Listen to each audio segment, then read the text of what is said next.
कांग्रेस सांसद जयराम रमेश ने पूर्व उपराष्ट्रपति हामिद अंसारी के खिलाफ कथित अपमानजनक टिप्पणी के लिए प्रधानमंत्री मोदी के खिलाफ कार्रवाई की मांग की है। उन्होंने अंसारी के खिलाफ उस टिप्पणी के लिए राज्यसभा में प्रधानमंत्री के खिलाफ विशेषाधिकार हनन की कार्रवाई की मांग की है। जयराम रमेश ने कहा, आज जब नॉन बायोलॉजिकल प्रधानमंत्री अंतर्राष्ट्रीय स्तर पर अपने घटते कद को बढ़ाने की कोशिश कर रहे, तब मैंने राज्यसभा के माननीय सभापति को पत्र लिखकर राज्यसभा के पूर्व सभापति डॉक्टर हामिद अंसारी के खिलाफ उनके अपमानजनक बयान के लिए उनके खिलाफ विशेषाधिकार कार्यवाही की मांग की है। उन्होंने 2 जुलाई 2024 को लोकसभा में वह बयान दिया था। 8 जुलाई को राज्यसभा के सभापति जगदीप धनखड़ को लिखे अपने पत्र में रमेश ने कहा कि किसी भी प्रधानमंत्री ने सदन के पीठासीन अधिकारी पर कभी भी इस तरह हमला नहीं किया जैसे मोदी ने किया है। उपराष्ट्रपति के रूप में हामिद अंसारी राज्यसभा के सभापति थे। पत्र में 2 जुलाई को लोकसभा में राष्ट्रपति के अभिभाषण पर धन्यवाद प्रस्ताव पर मोदी के जवाब का उल्लेख है। खत में कहा गया है कि प्रधानमंत्री ने कहा, चाहे वो कितनी भी संख्या का दावा करे, जब हम 2014 में आए थे तो राज्यसभा में हमारी ताकत बहुत कम थी और सभापति का झुकाव कुछ हद तक दूसरी तरफ था। रमेश ने पहले टिप्पणी को हटाने की मांग की थी। उन्होंने ये भी कहा, हालांकि पीएम मोदी ने अंसारी का नाम नहीं लिया, लेकिन यह स्पष्ट है कि उनका मतलब किससे था। उन्होंने कहा, डॉक्टर हामिद अंसारी का विपक्ष की ओर झुकाव का आरोप लगाया जाना पूरी तरह से अस्वीकार्य है और कम से कम यह कहना गलत नहीं होगा कि यह पूरी तरह से झूठ है। कांग्रेस नेता ने अगस्त 2017 में तत्कालीन उपराष्ट्रपति के लिए अपने विदाई भाषण के दौरान मोदी द्वारा अंसारी को निशाना बनाने की अन्य घटनाओं का भी उल्लेख किया।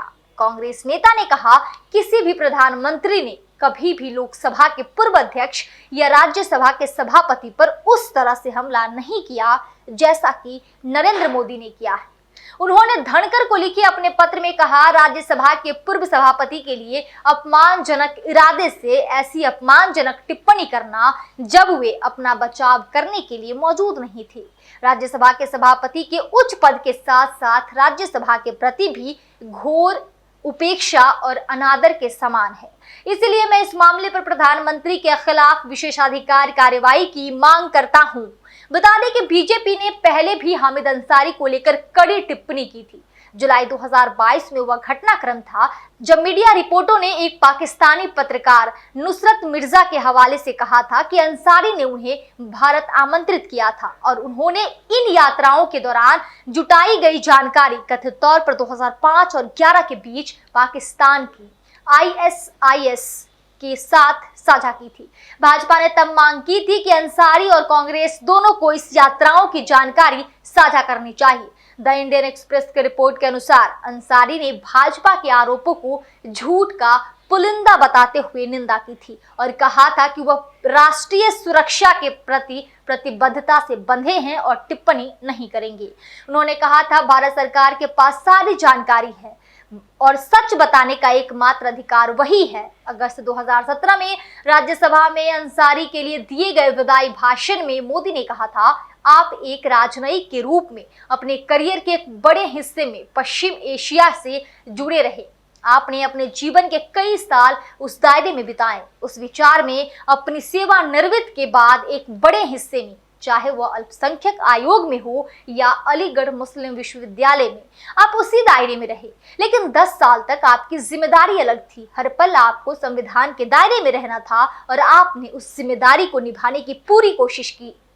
हो सकता है कि आपके भीतर भी कुछ बेचैनी रही हो, लेकिन आज से आपको उस संकट का सामना नहीं करना पड़ेगा। अब आपके पास आजादी का आनंद है और अपने मूल विश्वासों के अनुसार काम करने, सोचने और बोलने का अवसर है। प्रधानमंत्री मोदी ने बाद में दिसंबर 2017 में गुजरात विधानसभा चुनावों के लिए प्रचार करते हुए भी अंसारी का नाम लिया था।